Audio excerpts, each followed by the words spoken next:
Alors à qui pourrais-je te comparer? Le prince de vie, Jésus est sans pareil. Personne de rien ne peut me séparer de lui. Jésus-Christ est sans pareil. Zambé apetelo na yoane. Jésus-Christ est sans pareil. Shalom, que la paix, la grâce de notre Elohim Yahweh, Adonai, Yehoshua Hamashiach vous soit totalement multiplié. Nous sommes dans notre 6e leçon dans le cadre de ces grands cours que nous sommes en train de repérer ensemble avec vous sur le sacerdoce lévitique, ses pratiques, cérémonies et rituels face au sacerdoce royal. Et je vous ai dit que ce cours est tiré de mon ouvrage qui porte le même titre, les sacerdoces lévitiques, ses pratiques, cérémonies et rituels face au sacerdoce royal.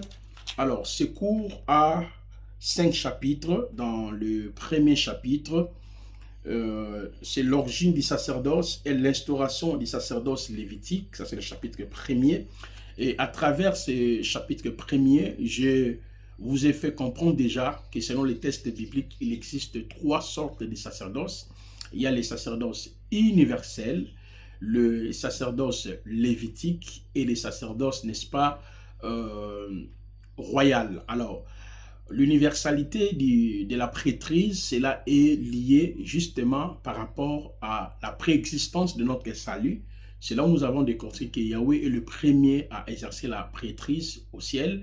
Après la chute de l'homme sur la terre, il a exercé aussi la prêtrise. Et dans la suite du temps, nous remarquons plusieurs personnages qu'il avait désignés ont exercé aussi la sacrificature. Voilà, actuellement nous sommes en train déjà de finir avec les sacerdoces lévitiques et nous entrions petit à petit dans les sacerdoces, n'est-ce pas, royales. Et c'est pour cela dans le chapitre 2e qui est intitulé « Le défaut du sacerdoce lévitique, son changement par la mort de Yehoshua Hamashiach sur la croix », c'est là où nous avons décortiqué par la grâce de Elohim les défauts du sacerdoce lévitique. Ce sacerdoce fut confié à la tribu de Lévi, précisément dans la famille d'Aaron, dans le but de réconcilier, de ramener l'homme qui était détaché de Elohim à Yahweh. Alors, le chapitre 3e, la première alliance et la prêtrise aaronique, image et l'ombre des choses célestes. Et je crois par la grâce de notre Elohim, déjà aujourd'hui nous allons entamer le chapitre, n'est-ce pas, le chapitre 3e. Et dans la même perspective, nous allons voir le chapitre 4e, la consécration est-elle d'actualité dans la nouvelle alliance et dans la prêtrise royale. Et enfin, le chapitre 5e, cérémonie de consécration d'Aaron et ses fils, modèles et types de caractère ministériel.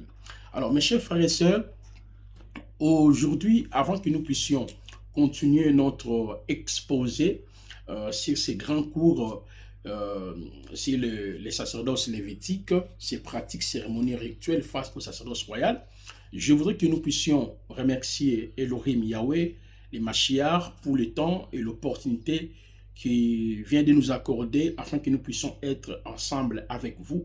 Prions. Merci Adonai pour ce moment crucial que tu viens nous accorder avec ton peuple, tes serviteurs. Continue à nous parler, continue à nous révéler ta parole. Nous voulons être guidés par toi à ton nom glorieux, notre Adonai Yehoshua. Amen. Alors, je vais justement entrer dans le détail sur ce que j'avais déjà annoncé, que nous allons aborder maintenant les sacerdoces lévitiques par rapport à Yehoshua Hamashiach. Deuxièmement, par rapport aux Éphésiens 4, apôtres, prophètes, docteurs, évangélistes et pasteurs. Et enfin, nous allons aborder les sacerdoces lévitiques par rapport à l'Église. Aujourd'hui, il y a beaucoup de confusion dans nos assemblées locales. C'est parce que les chrétiens ainsi que les ministres de Dieu, les apôtres, le prophète, le docteur, les évangélistes, n'arrivent pas à faire la différence entre les sacerdoces lévitiques et les sacerdoces royales, les fonctionnalités, n'est-ce pas, du sacerdoce lévitique, ainsi que les fonctionnalités du sacerdoce royal. Et sur ce, nous avons décortiqué dans la première leçon, dans la deuxième leçon, troisième leçon, quatrième leçon, cinquième leçon, qu'en réalité, le sacerdoce intervient pour pouvoir ramener l'homme qui fut détaché, en commençant par Adam et Ève, à Elohim, mais Yahweh a instauré tout un système sacrificiel en choisissant toute une famille, la famille d'Aaron et de ses fils, afin de pouvoir assumer cette responsabilité qui consistait, n'est-ce pas, à travailler dans le sanctuaire qu'on appelait le tabernacle. Et j'ai évoqué plusieurs, n'est-ce pas, moyens que Yahweh avait établis dans les sacerdoces lévitiques afin d'exercer ou d'assumer la responsabilité sacerdotale. On a compris que tous ces moyens n'ont pas pu ramener l'homme à Elohim, sanctifier l'homme, purifier l'homme, réconcilier l'homme, accorder à l'homme la faveur. D'où nous avons fait une étude large en parlant bien sûr de la venue de Yahushua oscillateur et sa mort à la croix marque la fin de la prêtrise aaronique. Autrement dit, la naissance de Mashiach et sa mort à la croix, c'est-à-dire le but du sacerdoce s'est réalisé, qui consistait à ramener l'homme à Yahweh. Donc, Mashiach, en mourant à la croix, nous avons décortiqué cela. Il s'est fait pour nous rédemption, justification, imputation, glorification. Autrement dit, il nous a réconciliés avec Yahweh. Et c'est pour cette raison, nous avons dit que les sacerdoces royales signifient tout simplement Yahweh Elohim, le Créateur, a pourvu pour ses élus un sacrifice, c'est-à-dire en envoyant son Fils pour mourir à la croix pour nous, afin d'éradiquer le péché au singulier et le péché au pluriel. Ce qu'on appelle les sacerdoces royales. Mais il faudrait que les chrétiens comprennent aussi comment les sacerdoces royales est organisé. Ok? Comment les sacerdoces royales, Yahweh l'a organisé.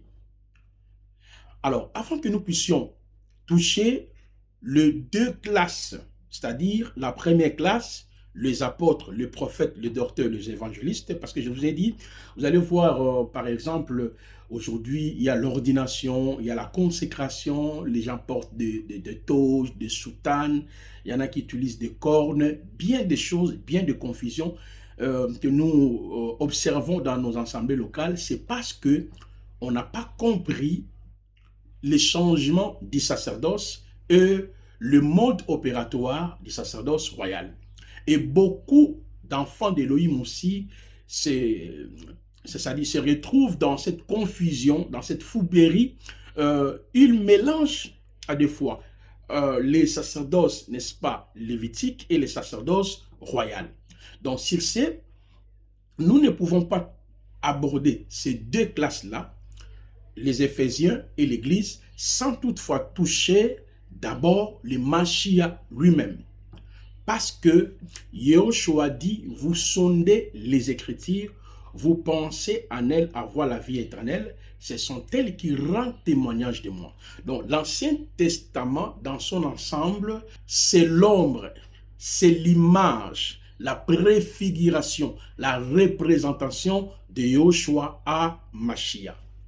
C'est pour cette raison, nous allons aller sur les 4 conditions que Yahweh avait établies pour exercer le sacerdoce lévitique. Nous avons décortiqué la première des choses, il faut être ici de la famille d'Aaron. Là, c'était la première condition.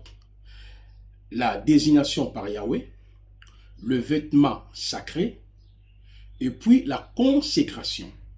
Nous allons ramener ces 4 conditions par rapport à Yahushua HaMashiach.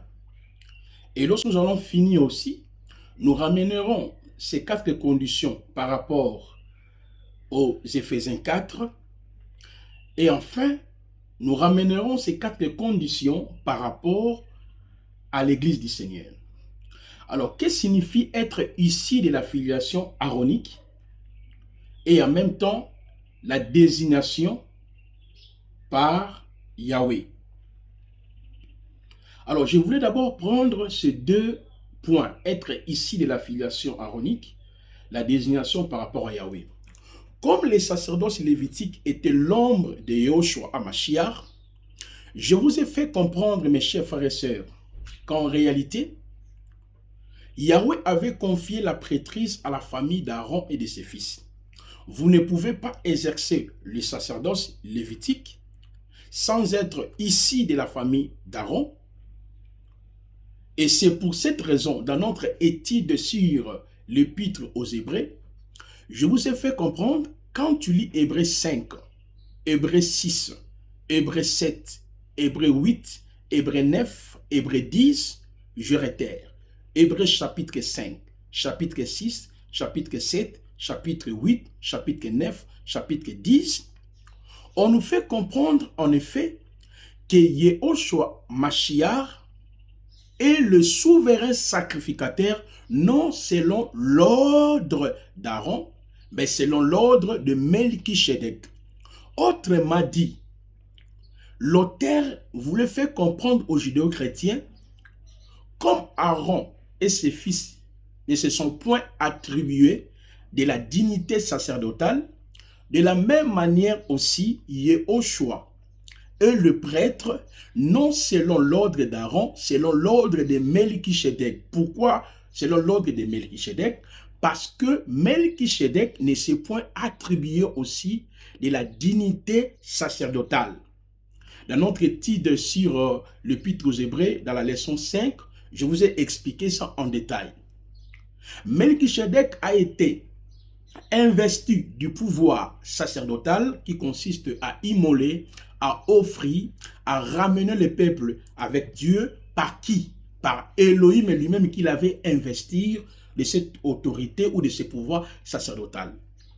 De la même manière, Yahushua HaMashiach, pour lui, ces 2 principes, être issu de la filiation aaronique, être désigné par Yahweh, nous renvoient justement dans son ministère terrestre. Dans son ministère terrestre, dans Hébreux chapitre 7, lorsque vous lisez à partir du verset 1er jusqu'au verset 11e, on le présente comme souverain sacrificateur à la manière de Melchisedec. Ça, c'est ça, être ici de la filiation aaronique. Pour lui, signifie qu'en réalité, il a été investi de l'autorité sacerdotale.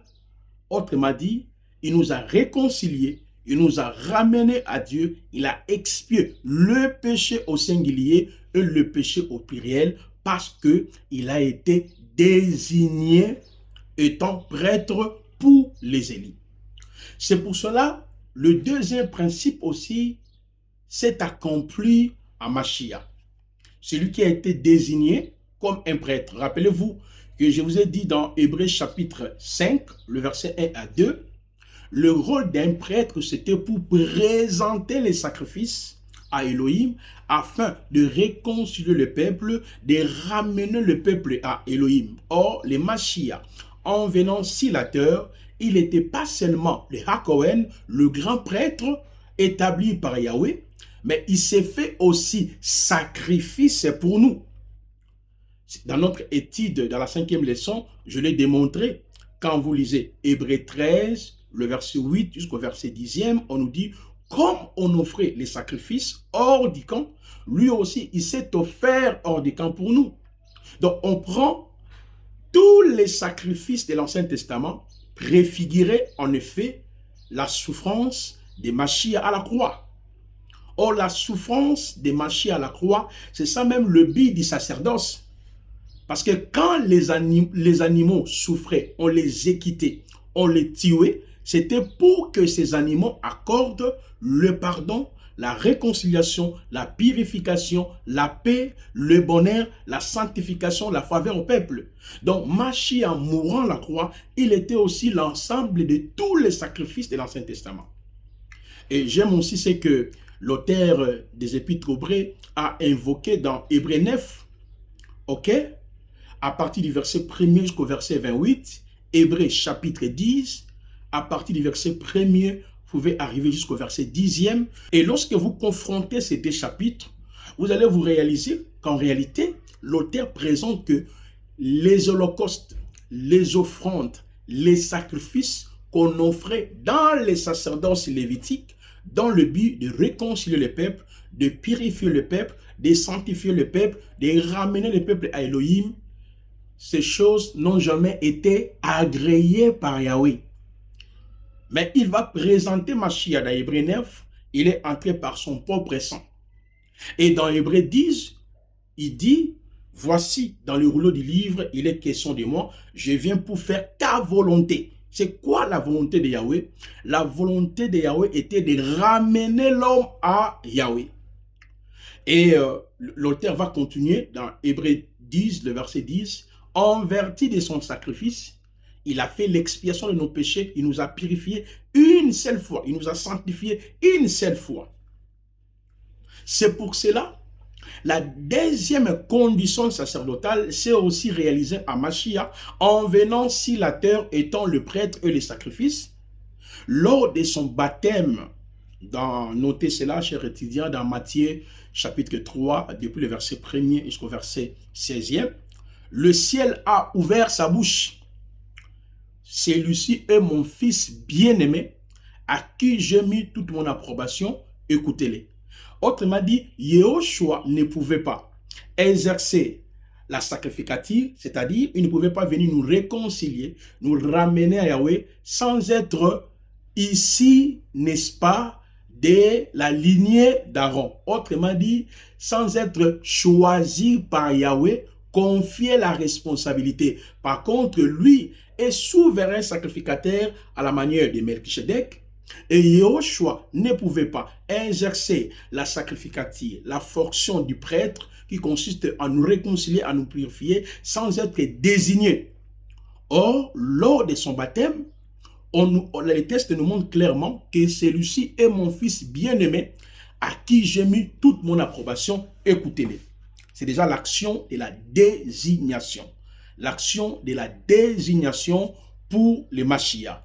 C'est pour cela, quand on parle du sacerdoce royal, on comprend clairement, c'est le service qui consiste à réconcilier l'homme, à purifier l'homme, à sanctifier l'homme, à accorder à l'homme la paix, le bonheur, la restauration par le sacrifice de Yehoshua à Mashiach. Et c'est pour cela la troisième condition, le vêtement sacré, et la quatrième condition, la consécration. Alors, nous allons traverser l'ordre, parce que déjà dans la consécration, nous allons voir, n'est-ce pas, le vêtement sacré par là.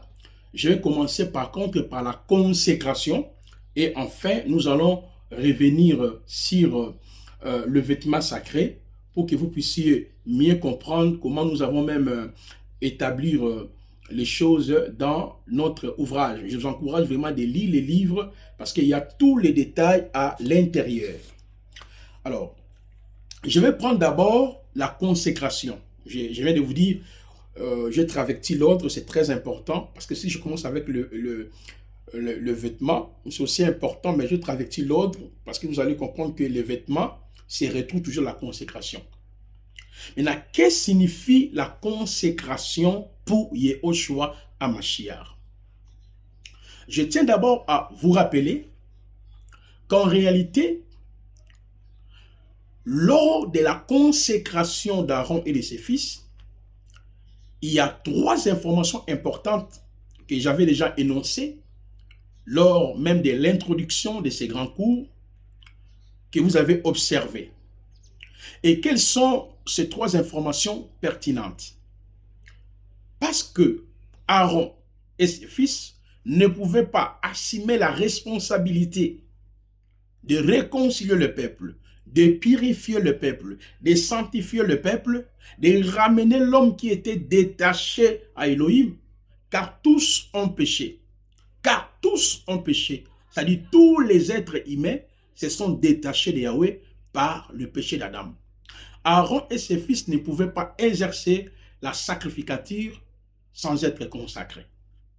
Maintenant, qu'est-ce que signifie la consécration pour Yehoshua? Parce qu'on a compris déjà que ce soit le lieu du sacerdoce lévitique qui est le tabernacle, c'est l'image ou la préfiguration de Yehoshua, que ce soit le sacrifice que Yahweh avait établi dans le but de purifier, de ramener l'homme, on a compris que ce sacrifice préfigurait Yehoshua à la croix par sa mort, il nous a ramenés, il nous a sanctifiés, et le souverain sacrificateur lui-même, ok? Et on a compris que le souverain sacrificateur, le grand prêtre Aaron, était toujours la préfiguration de Yehoshua HaMashiach. Maintenant, qu'elle représente la consécration pour Yehoshua HaMashiach? Mes chers frères, je vous assure, si vous allez mieux assimiler ce cours, vous ne serez pas dans de confusion, vous ne serez pas dans des embriements inutilement. Dieu m'a parlé, Dieu m'a révélé. Certaines choses que les gens disent, Dieu m'a parlé, Dieu m'a montré, ce ne sont que le fruit de leur pensée. Alors, avant de parler c'est-à-dire du mot consécration par rapport à Yehoshua, je voulais d'abord vous rappeler ces trois moyens que j'avais étayés ici lors de l'investiture d'Aaron. La première des choses, il y avait trois étapes, n'est-ce pas, pour la consécration d'Aaron et de ses fils. Et ces trois étapes, nous allons pouvoir les ramener aussi par rapport à Yehoshua. Premièrement, il y avait les éléments obligés pour la consécration d'Aaron. Un jeune taureau, 2 béliers, du sang sur la personne, des pains sans levain, des gâteaux sans levain pétris à l'huile, des galettes sans levain arrosées d'huile. Et les trois derniers éléments seront mis dans une corbeille, c'est-à-dire des pains sans levain, des gâteaux sans levain, des galettes sans levain qu'on devait placer dans une corbeille. Là, c'était les éléments obligés pour la consécration d'Aaron. On va voir maintenant tous ces éléments ici, en commençant bien sûr par le mot consécration par rapport à Yehoshua. Et à part ça, il y avait la procédure de la consécration. Dans la procédure de la consécration, il y avait le lavage du corps. On va expliquer qu'est-ce que signifie le lavage du corps par rapport à Yehoshua. Il y avait le port de vêtements sacrés. C'est pour cela que je vous ai dit, je travestis l'ordre parce que le vêtement sacré se retrouve déjà dans la procédure de la consécration. Le port de vêtements sacrés, il y avait l'onction d'huile ou sacrée, l'imposition de main des sacrificateurs sur le jeune taureau, le jeune bélier, de consécration et des holocaustes. Et nous allons expliquer aussi la procédure de la consécration par rapport à Yehoshua HaMashiach. Et enfin, c'était la durée de la consécration. La durée de la consécration d'Aaron et de ses fils, c'était de 7 jours. Pendant 7 jours, qu'Aaron et ses fils ont été consacrés. Consacrés. Mes chers frères et sœurs, ministres de Dieu, voilà comment les choses furent organisées dans la prêtrise aaronique. Alors, je reviens sur les éléments obligés pour la consécration. Je vous invite de noter tout d'abord Exode chapitre 29, le verset 1 jusqu'au verset 3. Vous notiez aussi Lévitique chapitre 8, le verset 1er jusqu'au verset 5. Vous mettez virgule, le verset 14 jusqu'au verset 31. Je reprends. Exode chapitre 29, le verset 1 jusqu'au verset 3e. Lévitique chapitre 8, depuis le verset 1er jusqu'au verset 5e. Et puis, virgule, le verset 14 jusqu'au verset 31.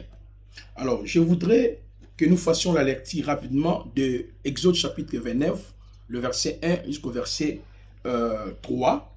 La parole nous dit ceci. Voici ce que tu leur feras pour les Voici ce que tu leur feras pour les consacrer afin qu'ils exercent la prêtrise pour moi.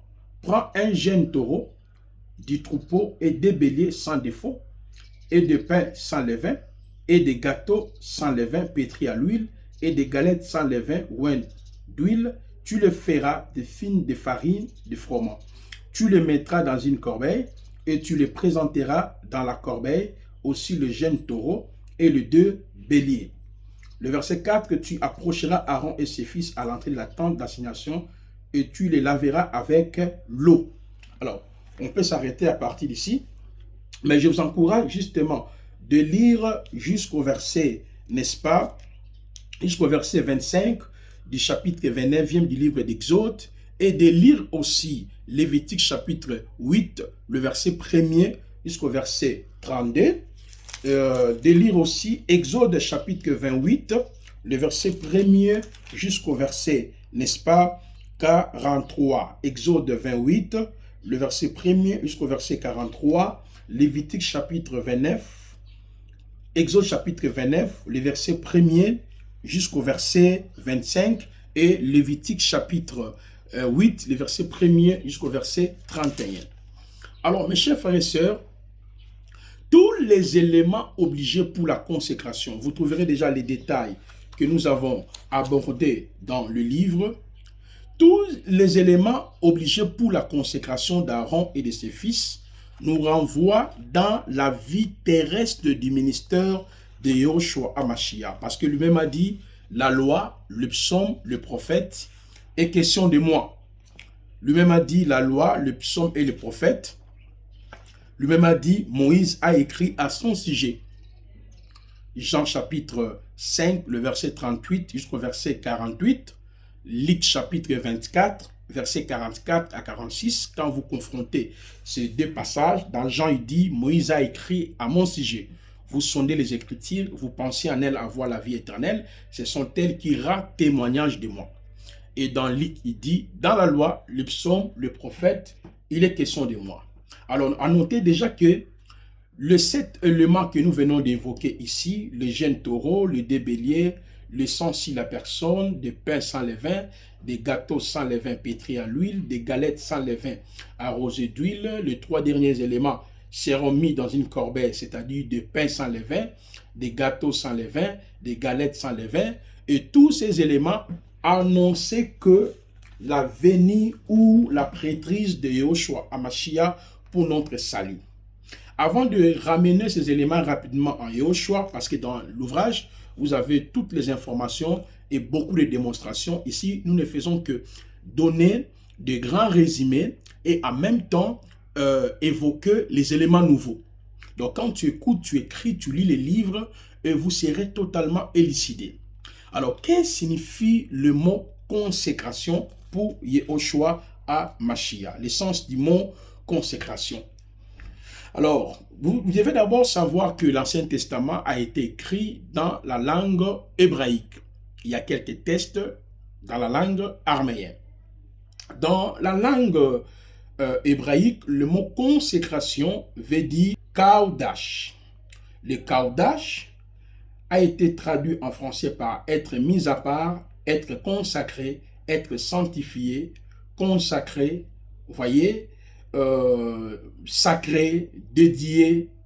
Ça, c'est le sens du mot, n'est-ce pas, consécration. En réalité, Yahushua HaMashiach a été dédicacé, consacré, sanctifié pour toi et pour moi depuis le temps éternel. Vous voyez ça? Il a été mis à part. Il a été dédicacé. Il a été prédestiné pour toi et pour moi depuis les temps éternels.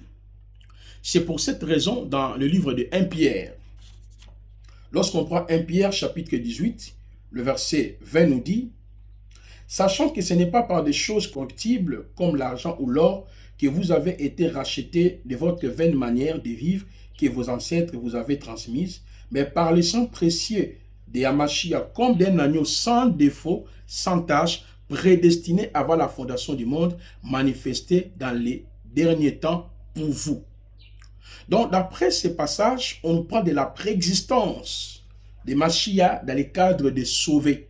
Donc, il a été mis à part pour toi et pour moi. Et lorsque vous ajoutez même dans le livre d'Apocalypse 13, on nous dit que c'est là qui adoreront Satan.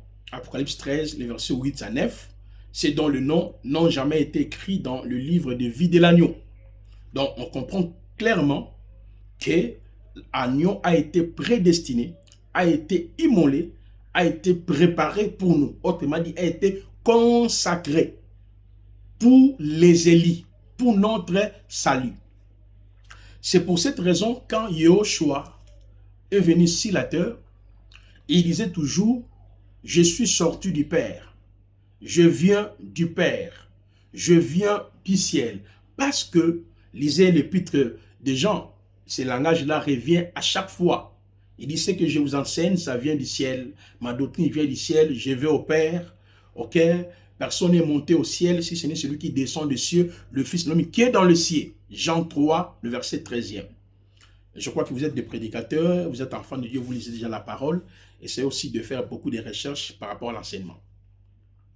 Hélas, nous sommes en train de réaliser et de saisir qu'en réalité, la venue de Mashiach sur la terre est le début de notre salut. C'est lui qui a été consacré pour nous, envoyé par Yahweh. On voit pas sa consécration n'était pas physique comme Aaron et ses fils, et sa consécration était spirituelle. On le verra lorsque je parlerai sur l'huile. C'est pour cette raison, les éléments obligés pour la consécration d'Aaron préfiguraient justement des Mashiach. Vous allez voir par exemple le taureau. C'est un animal expiatoire. Le taureau a été choisi dans le cadre d'expier le péché, n'est-ce pas, d'Aaron et de ses fils. Pourquoi? Ils devaient entrer dans leur fonction sacerdotale. Et ceci nous parle de Yahushua, qui est le véritable taureau, le véritable animal, qui est venu pour nous purifier. Et vous allez voir que la chair, la peau et les excréments du taureau ont été, n'est-ce pas, brûlés hors du camp. Et lorsque vous lisez dans Hébreux 13, on voit clairement dans le verset 8 jusqu'au verset 10e, Mashiach a été exécuté hors de Yerushalayim. C'est pour dire qu'il est le véritable taureau.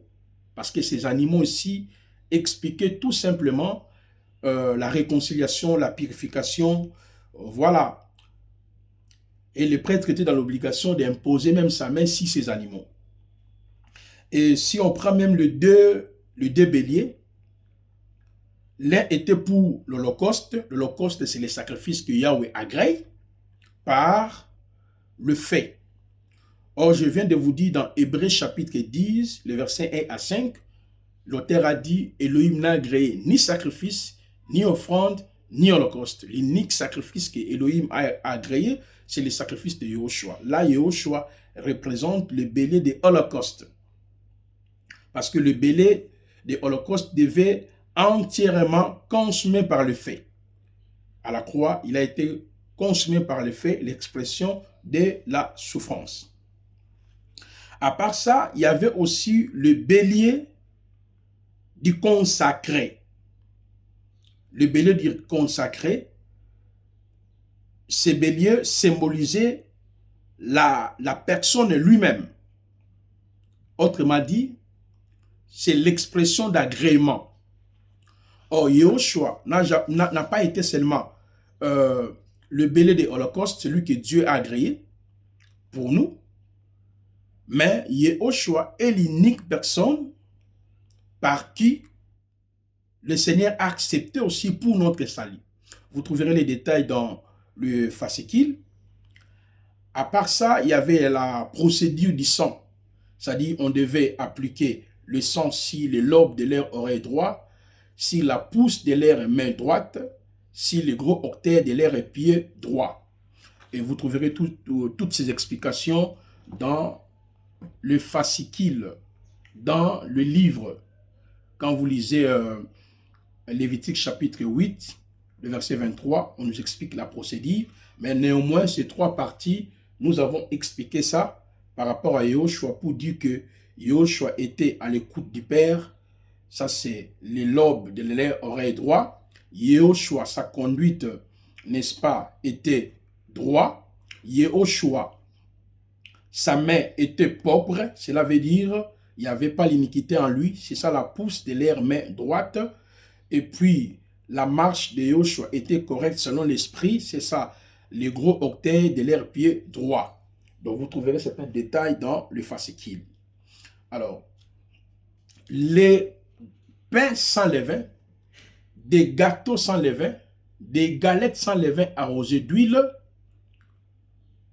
ont été fabriqués de la même matière, la farine.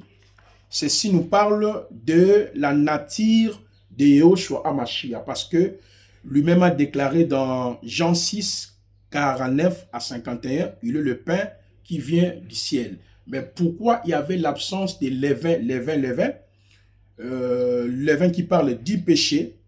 Vous trouverez aussi les détails dans le livre. J'ai essayé d'expliquer le levain comme le péché, le levain comme les enseignements politiques, les levains aussi représentent les enseignements que Christ a trouvés Israël, c'est-à-dire les fausses doctrines.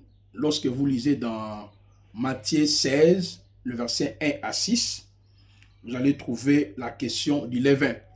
Et dans 1 Corinthiens 5, 6, 7, 8, 1 Corinthiens 5, 6, 7, 8, c'est là où on considère le levain comme le péché. Nous sommes dans la page 76 au 77 du livre sur les sacerdoces lévitiques, ses pratiques, cérémonies et rituels face au sacerdoce royal. Donc on comprend que des pains sans levain, des gâteaux sans levain, des galettes sans levain expliquent tout simplement la nature parfaite qu'avait Yahushua HaMashiach. Il n'a pas connu les péchés, il était correct, il était un homme innocent. Alors, si vous observez très bien dans les tests, on nous fait voir que des gâteaux sans levain pétris à l'huile, des galettes sans levain arrosées d'huile. Nous avons dit ceci. Yahushua, étant donné qu'il est le pain, les gâteaux, les galettes, c'est-à-dire la nature sans péché, mais pourquoi Yahweh avait obligé lors de la consécration d'Aaron de mettre des pains avec, de fabriquer des gâteaux sans levain pétris à l'huile? Cela veut dire quoi? Yahushua est né du Saint-Esprit. Gâteau sans levain, c'est-à-dire humain sans péché, mais né de l'Esprit. L'ange avait posé, Marie avait posé la question à l'ange, comment cela se fera-t-il? Et l'ange lui a dit, on te donnera l'ombre du Tout-Puissant, te couvrira, tu auras un enfant. Maintenant, des galettes sans levain arrosées d'huile, ceci explique la descente du Saint-Esprit lors du baptême de Yahushua HaMashiach. Il fut rempli du Saint-Esprit. Et puis, lorsque vous prenez aussi Luc 4, le verset 1er jusqu'au verset 19e, après avoir jeûné, il a été rempli aussi du Saint-Esprit. Alors, les trois derniers éléments seront mis dans une corbeille, c'est-à-dire des pains sans levain, des gâteaux sans levain, des galettes sans levain que le prêtre devait manger. Là, selon les tests bibliques. Mais ces trois derniers éléments, comme je viens de dire, ça explique l'humanité de Yahushua HaMashiach.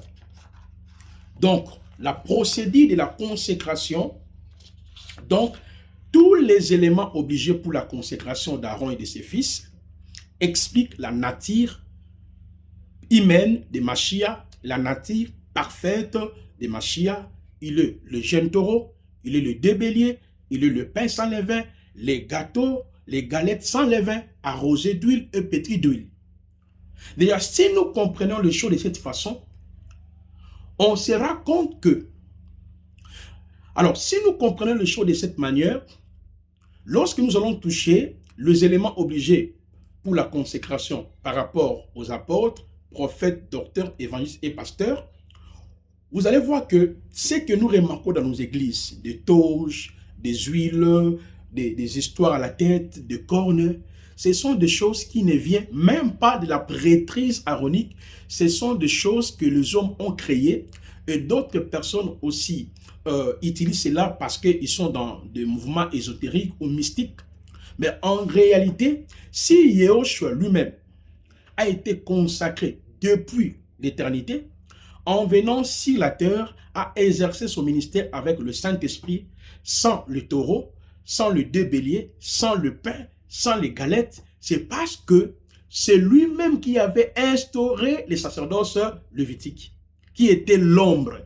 Dans tous ces éléments que nous venons d'évoquer, ça parlait, ça annonçait, ça expliquait tout simplement sa venue sur la terre. Mes chers frères et sœurs, nous allons prendre pause et pour revenir, c'est là maintenant nous allons parler sur la procédure de la consécration d'Aaron par rapport à Yoshua. Et dans la procédure, nous allons parler sur ce qui représente maintenant le lavage du corps, le port des vêtements sacrés, l'onction d'huile ou sacrée, l'imposition des mains des sacrificateurs sur les jeunes taureaux, les jeunes béliers, des consécrations et des holocaustes. Que le Seigneur vous bénisse. Nous allons nous retrouver dans la 6e leçon par la grâce de notre Elohim. Continuez à méditer le livre parce qu'il y a beaucoup de détails à l'intérieur. Je ne fais que résumer et vous donner quelques éclairages par rapport au sacerdoce. Parce que si vous ne maîtrisez pas les sacerdoces, vous allez servir Yahweh à côté. Prions. Père, merci pour le temps que nous avons eu avec tes serviteurs. L'honneur et la gloire revient en toi, notre nom Yahushua. Amen.